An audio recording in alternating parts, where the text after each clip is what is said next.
N9 मध्ये कुठे? नाही बैराम चाळीच्या बाजूला का? ते गार्डन आहे का एमटीचं?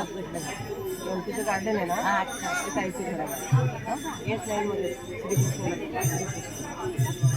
ते तुमचं आई तो गणवाला आहे. तुम्ही आता इकडे आले गंगासारला? आले आता कुठे? जाय जगन्नाथपुरी. अक्षर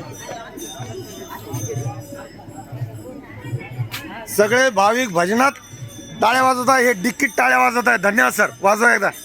वाजवा ना राव. आमच्यासाठी वाजवा. तुम्ही टीव्हीवर येणार. बघा भजनाची आवड असली ना कुठेही माणूस भजन करतो. गाडीच्या डिक्कीत भजन चालू आहे. अरे टाळ्या वाजव ना.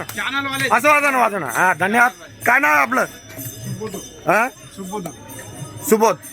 बघा सुंदर व्यवस्था केली आहे. सामान ठेवायची. वा वा वा धन्यवाद. तुम्हाला देवाची आवड आहे. तुम्ही डिक्कीत पण टाळ्या वाजवता म्हणजे किती भक्ती आहे तुमची. बघा वा वा वा धन्यवाद सर. आम्ही सगळे तुमच्या या टूरला शुभेच्छा देतो. आणि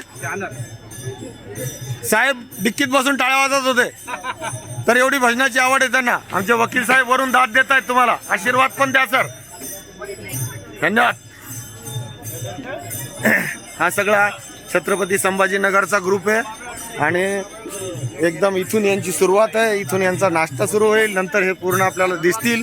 आपण छत्रपती संभाजीनगरमध्ये यांना बघूयात आपल्या चॅनलवर.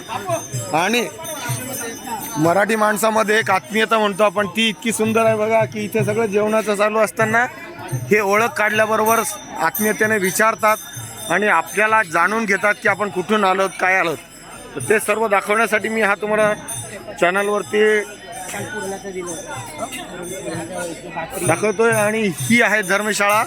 या धर्मशाळेचं नाव आहे भारत सेवाश्रम संघ प्रतिष्ठान युगाचार्य श्रीमंत स्वामी प्रणवानजी महाराज. आणि यांचा इथं पिनकोड नंबर आहे 743347. या पिनकोड नंबरवर ही धर्मशाळा आपल्याला बघायला मिळेल. आणि इथे चालू आहे आपल्यासाठी सुंदर भजन.